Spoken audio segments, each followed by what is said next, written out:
Leviticus chapter 26. Ye shall make no idols nor graven image, neither rear you up a standing image, neither shall ye set up any image of stone in your land to bow down unto it, for I am the Lord your God. Ye shall keep my Sabbaths and reverence my sanctuary. I am the Lord.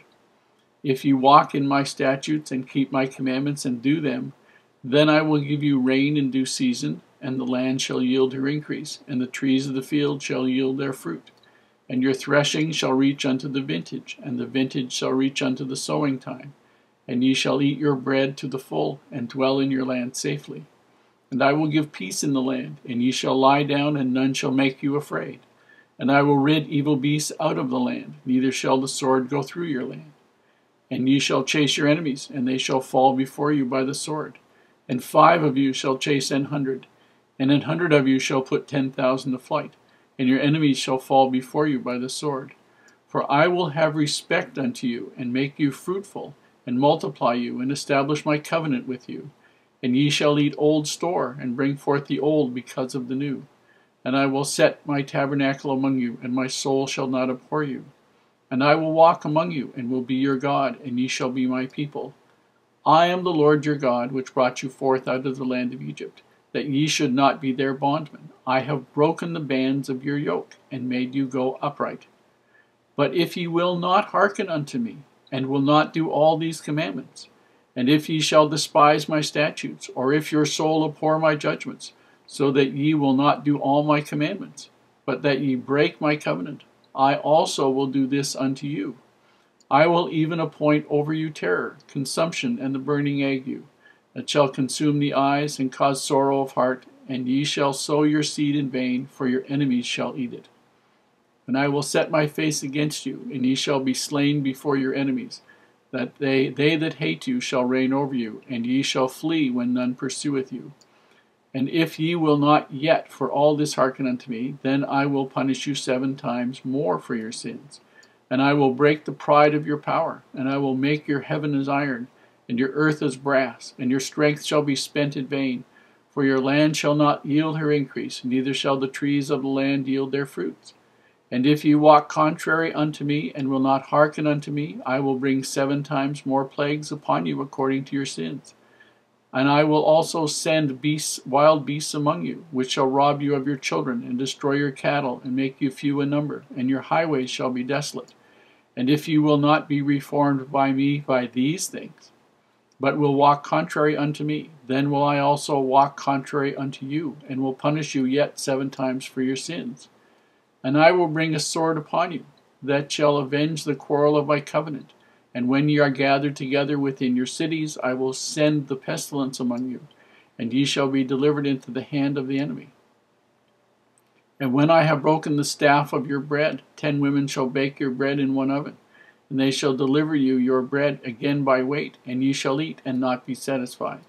And if ye will not for all this hearken unto me, but walk contrary unto me, then I will walk contrary unto you also in fury, and I, even I, will chastise you 7 times for your sins.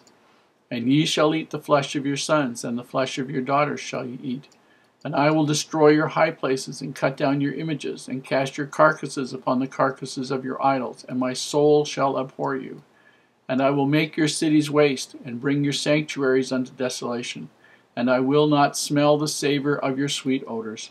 And I will bring the land into desolation, and your enemies which dwell therein shall be astonished at it.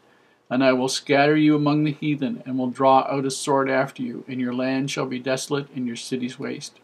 Then shall the land enjoy her Sabbaths, as long as it lieth desolate, and ye be in your enemy's land. Even then shall the land rest, and enjoy her Sabbaths. As long as it lieth desolate, it shall rest, because it did not rest in your Sabbaths when ye dwelt upon it. And upon them that are left alive of you, I will send a faintness in the hearts in the lands of their enemies, and the sound of a shaken leaf shall chase them. And they shall flee as fleeing from a sword, and they shall fall when none pursueth.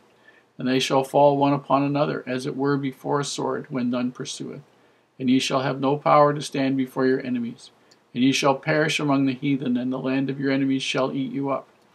And they that are left of you shall pine away in their iniquity in your enemies' lands, and also in the iniquities of their fathers shall they pine away with them. And if they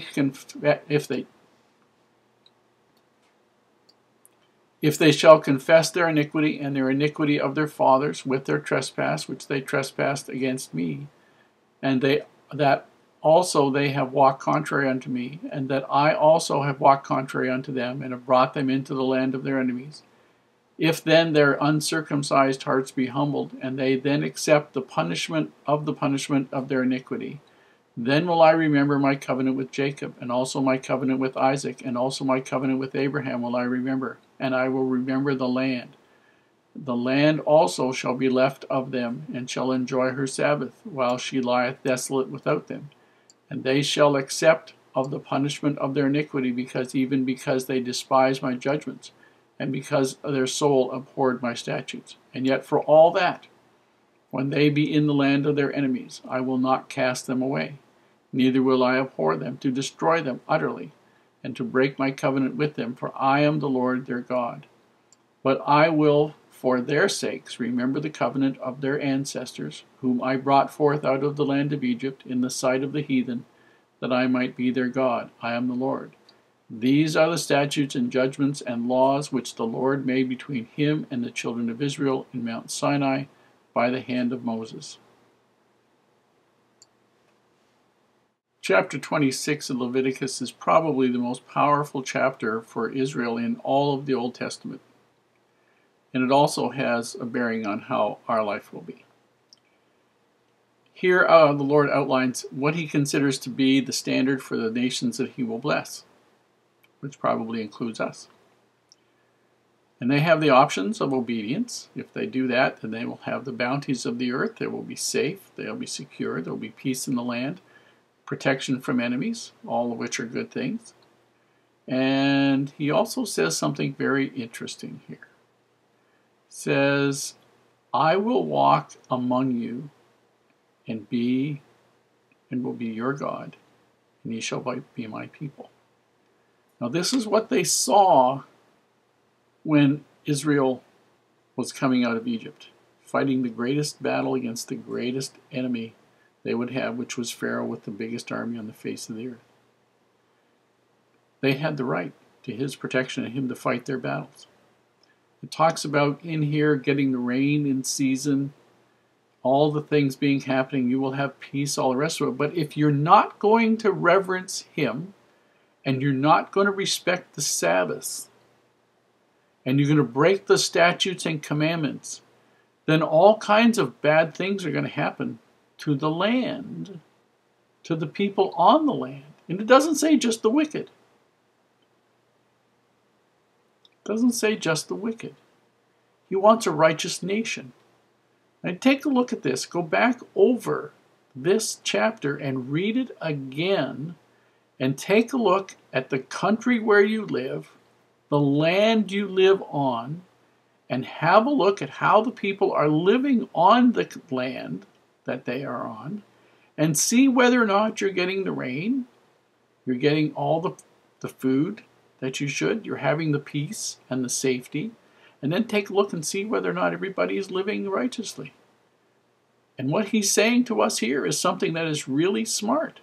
The God of all of us wants us to live righteously so that he can bless us, and we deserve the blessings. And if we don't, we got big trouble.